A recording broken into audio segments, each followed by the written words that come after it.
It's so unfortunate that we are in this contraption called Nigeria. Why would somebody wake up and say his name is a lie? So you know where I'm coming from and what I want to talk about. As it is, the headline which says no Nigerian leader has tackled insecurity better than Buhari. Lai Mohammed has narrated. What are the reasons why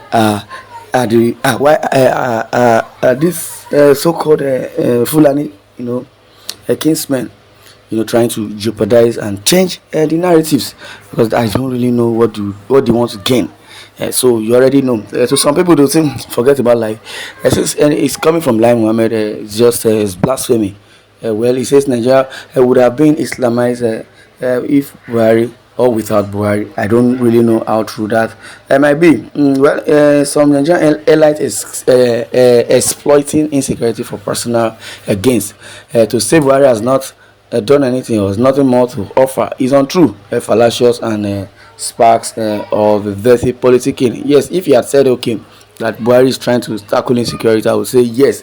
But for him to have come and be telling us that no Nigerian leader has tackled insecurity better than Buhari, I would say, and the Buhari you are talking about has really, you say maybe because you want to cover him up, you say he has, been tackling the insecurity, the workload on him has become too much. That's what I believe it should have said because under his watch, so many atrocities, so many killings, has occurred. So if you are telling us Buhari has done better than every other leader in his dispensation, I would say that's a lie. And from your antecedent as Lai Mohammed, I would say Lai Mohammed is full of lies and blasphemy.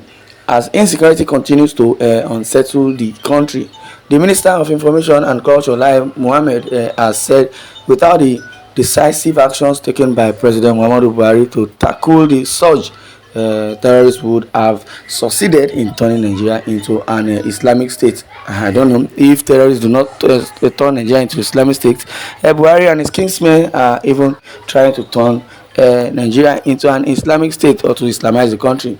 Lai Mohammed, however, admitted that banditry, kidnapping, and also terrorism has posed so many threats. If banditry, terrorism has posed threats or is posing threats, that means Buhari do not really, have what it takes to, conquer insecurity. Because as it is in 2015, before he got power, before he became president, deceit to power, he promised the Nigerians that in less than 6 months he will eradicate insecurity of Boko Haram or thereabouts. Well, he however admitted that the banditry and kidnapping poses serious challenge to the country at the moment. The minister who stated this at a briefing in Abuja yesterday was apparently reacting to the statement issued by some tribal, religious, and political leaders on the state of the nation 2 days ago in Abuja, with former President Olusegun Obasanjo asking the government to do more to save the country from security trials and challenges, also threats.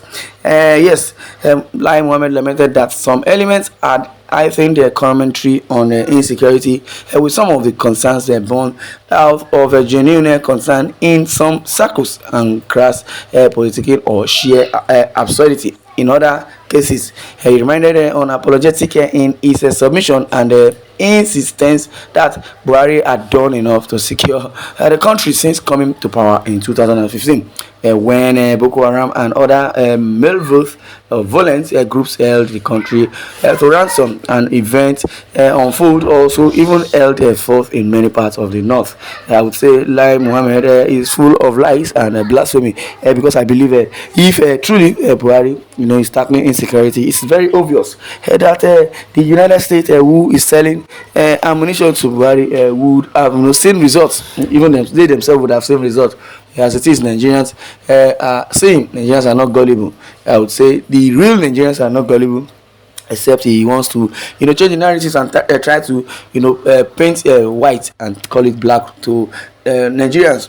He said since assuming office in 2015, President Muhammadu Buhari has continued to make the issue of security a major plank of his administration's policy. This is not a surprise, considering the fact that the fight against insecurity is one of the three priorities areas of the APC-led federal government. I like that word, APC. APC has nothing to offer. I believe APC would lose, woefully, even from the scratch to the top. Let alone the presidency. They will lose all the election. You know what happened in Anambra State? Abga won the election. Nigerians are now, very, very, in their senses, and they have woken up to their responsibilities and know what is good for them. They know the left from the right, because they believe that when Buhari came in, gave us a mandate for change. Change was what we clamor for. We didn't ask for either positive or negative change. This is not a surprising, speech any longer from Lai Mohammed or any of the APC members. Yes, considering the fact that the fight against insecurity is one of the priorities of government. If government do not salvage the situation of the country when it comes to security, what else would they want to protect? Because the primary goal and the primary primary goal, yes, and a primary activity of the government towards the citizen is to protect lives and properties. Well, yes, the security situation has continued to pose a great challenge. There's a question being asked to Lai Mohammed. Some Nigerians like exploiting insecurity for personal gains. He said, yes, the security situation has continued to pose a great challenge, but amid the cacophony of voices, some genuinely concerned about the situation and others ready to exploit it for selfish ends. It is easy to forget where we are coming from. Yes, Lai Mohammed is always talking back and forth and saying rubbish, nonsense. He said earlier that no Nigerian leader has ever tackled insecurity the way Buhari has tackled it. Now he's telling us that there are some that would want to use the opportunity to exploit the challenge facing Nigeria, amid security. Today we only look at the current situation without wondering what would have been had this president not taking the bull by the horns as far as security is concerned.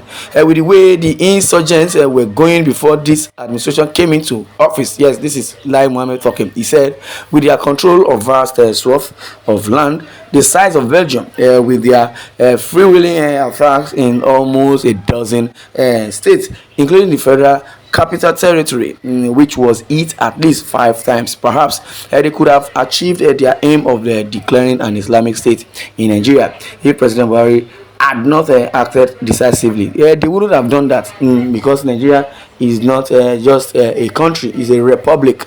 And if be that as it may, as being a republic, we are not on our own. We are practicing through we are practicing federalism, if not true federalism, and we are under organization, international organization. So we do not have the prowess or the overall power of our own, or any sub-headed or any entity to make this country a Islamic state, because I believe we have access or freedom of association, which is embedded in the 1999 constitution, even if the constitution is still very much amended, and also even if the Fulani Caliphate are not even ready to disseminate information across to people concerning the constitution, because they've known that they yes, definitely benefit from the constitution, and Nigerians, if they really know their rights, they will conquer all their menace called bad governance and corruption. So for Lai Mohammed to have come to tell us this